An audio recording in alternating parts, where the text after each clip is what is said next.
Hey all, 118 Set Shadow here. Just a preface, I am recovering from a cold right now, so I may sound off during this. I just ask that you bear with me as I'm still kind of sick. But let's go ahead and get started. First thing we're going to be going over is DivineZ 4. So, in particular because there is a discrepancy going on right now when it comes to the product and the singles.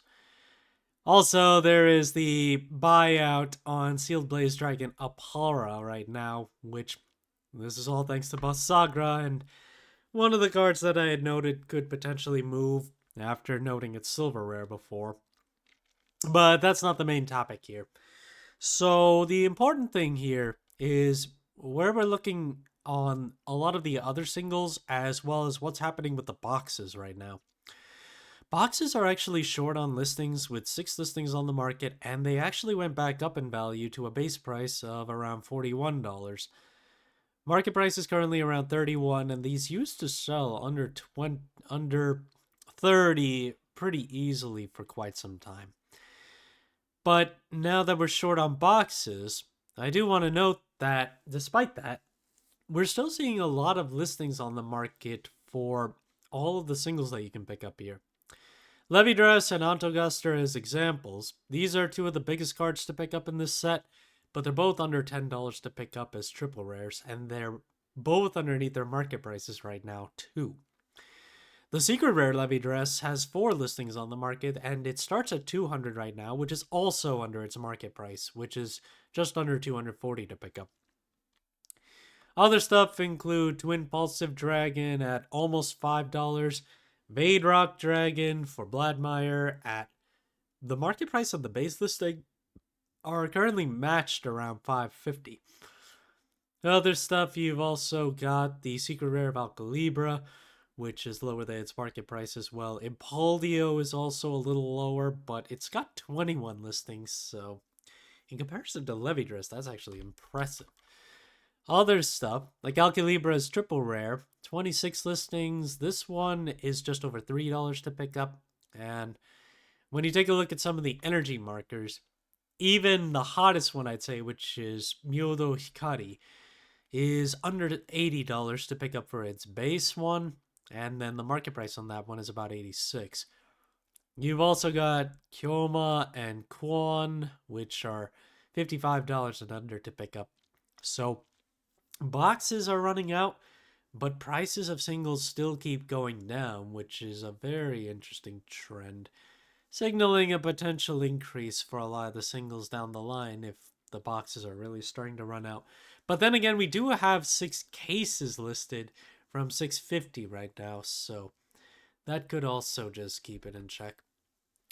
We now have foil Infinite Eyes markers, so for those of you trying to get as many of them as possible to max out your Levidress decks, well, good luck to you. They're starting at around $31 right now with 4 listings on the market. These come out of the latest tournament packs, by the way, and we're looking at basically $30 to $50 for all the copies that are available right now. I don't know if I can say if this is overpriced or not, given that you do need a lot of these, and, well, it is Levidress, so can't really say much more than that. I was talking about Ezel, which is from DivineZ 5, among all of the other generics that we get from that one. And this one in particular, on potential buyout status, I think that was from its silver rare pricing. But it looks like the triple rare and the silver rare and even the double frame rare have all been bought out now. So we're covering this again. $20 to pick up the silver rare or the triple rare. Their market prices are both under $5. The double frame rare is $120 right now. But the market price on that one is only around $16. As for sales on it, the highest we've seen is $38.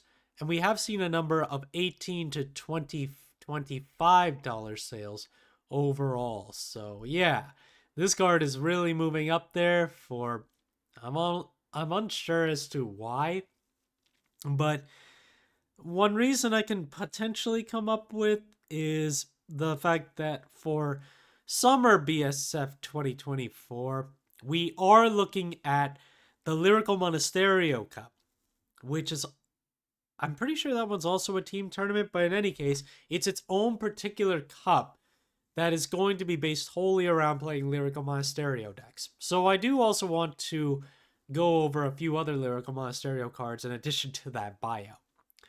First is Absolute Zero Sagita, which this card and his whole archetype have been mostly ignored, and ultimately it's not too difficult to pick up right now at around $3 for its triple rare. The silver rare and the double FR are also not too expensive. They're overall under $10 and $20 for their bases. As for the LSR though, 150 plus to pick it up per copy. You also have Hasseret, which honestly it felt like this card had a bit of a following ever since its release in set 3, and after its release it just kind of fell off. Or sorry, after its its upgrade with Divine Lyrical, it just kind of fell off from there. There are 51 listings on the triple rare for Phosphorescence Stream, and they start from around 23 cents, and we have a number of them for around 50 to 60 cents to pick up. So, given the Lyrical Cup, this is definitely something just to watch for, as players might consider playing this one a bit. Gorian Sion is another one to watch for. Currently $5 to pick up with 19 listings on the triple rare. This has always been a unique play style that appeals to a certain number of players. $5, and the market price is around $5, which has been bouncing between the high 40 cents area, or sorry, the $4 area to the low $5 area. In terms of availability, though, we are looking at more of a consolidation towards $6. Otherwise, there aren't as many copies at $5.50 or under. You also have Ulpurus, which is the cat for Lyrical Monasterio, similar to the generic cats that you can pick up from set 12. Currently, you can pick it up for a base of around $17. There are 9 listings on the market for this one, and not a lot of heavy consolidation, but there are a good amount of copies, around 16. After that, it gets higher in quantity once you get to 20 plus. So ultimately, we could see a lot more play of this with a Lyrical Cup coming at regionals. There's also some ride line generics that you want to watch for, like Mermaid Idol Sedna. Granted, you really only need to pick up 1 copy of each of these given their ride line supports, but if you're playing multiple decks that use these, given how cheap they are, players may just opt to pick up more copies. But it's also because of that fact that they're so cheap right now. The silver rare and FR are $3 and under to pick up, while the double rare is currently at less than 50 cents, and it has over 20 listings. Forward in Reptis, the Dark States Dragon Empire Dual Nation from Festival 2024 has been holding in the $40 range for quite some time, despite a lot of other Dual Nations starting to breach that, or rather, they've breached that for quite a while now. Market price is currently around 48, and the market price has been jumping from 49 to around 47, so it still holds a lot of value. It's just not spiking high. Overall, we're seeing a lot of quantities at 45 right now, and after that it becomes more of a $48 card in terms of its quantity. There's also Divine Sister Financer, which has 31 listings on the market, and it's about a $2 card to pick up.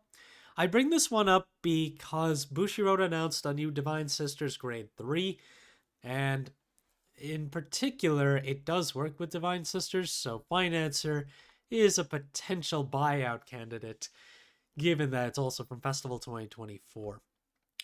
A lot of the copies available are closer to $2.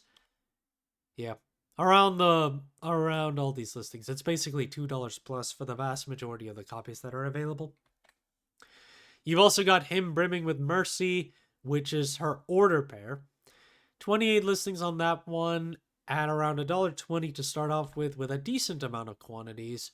And the market price is closer to $1.30.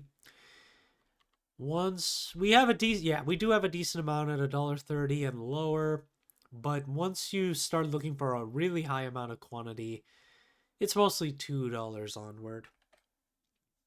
Peria Flower Nectar Cotier, one of the two ordered discarders from DivineZ 2 that has not really spiked up so hard in value yet. And with Roroa getting its new support in DivineZ 6, this could be a good time to pick them up if you were considering them. $2.30 for the double rare is the lowest listing, with the market price being under 3. And if you want the frame rare or the silver rare, both of them are available for basically $5 or under. Overall, $6 if you really want to put the shipping with it. Obligatory Dragon is an interesting one right now because it's pretty well aligned on all of its rarities. So the double rare is actually more expensive right now at around $4 for its base, but a market price of $2.50, and it also has the least amount of listings on the market at 8. But the frame rare and the silver rare both start around $3, and both of them have market prices from $3 to $3.50. And they both have 15 plus listings as well. So it might actually be better to pick up the high rarity here if you're intending to grab this card. Revel Form Full Blast has gone back down in value from its hype pricing, but it's still not cheap to pick up.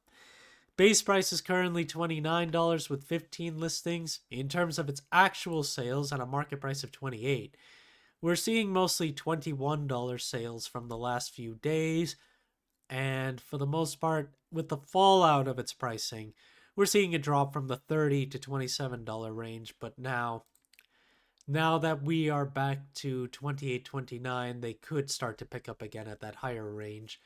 Does depend on what the new Skyfall Arms does, though. Witch of Accumulation Sequana has a lot of listings, or sorry, I should say a lot of different, a lot of different printings that are on the market right now. And this is a shoo-in for Youthberk, given that it restores Youthberk's twin drive. And ultimately, it's interesting to see that this still has not made an anime appearance yet. Right now, though, it's an easy to pick up card unless you're going for the higher rarity, but even then, it's not difficult to pick up. The frame rare is the most expensive at over $3, while the foil full art is around $1 to pick up, but it has the least amount of listings, 9. All the other ones have over 20 listings on the market, and they're all around 50 cents or less, so it's a very easy pickup if you're looking to build Youthberk. And our final card for today is Blonde Ezel, which for some reason has been seeing a buyout and now has only 9 listings on the market, which is weird because Ezel has no support planned for the near future. But when we take a look at the actual sales from the last few days, they're mostly $1 to $3 sales versus what's available on the market. The market price is around $2, but all the listings now are basically $6 plus when you consider shipping and handling. So probably not even going to sell at that rate, given that the only ones that we've been seeing sell have been at those lower rates. And again, with nothing forecasted for Ezel right now, it doesn't even make sense to buy it. Thank you guys for watching. If you liked the video, please like and subscribe if you haven't already, and I will see you guys later.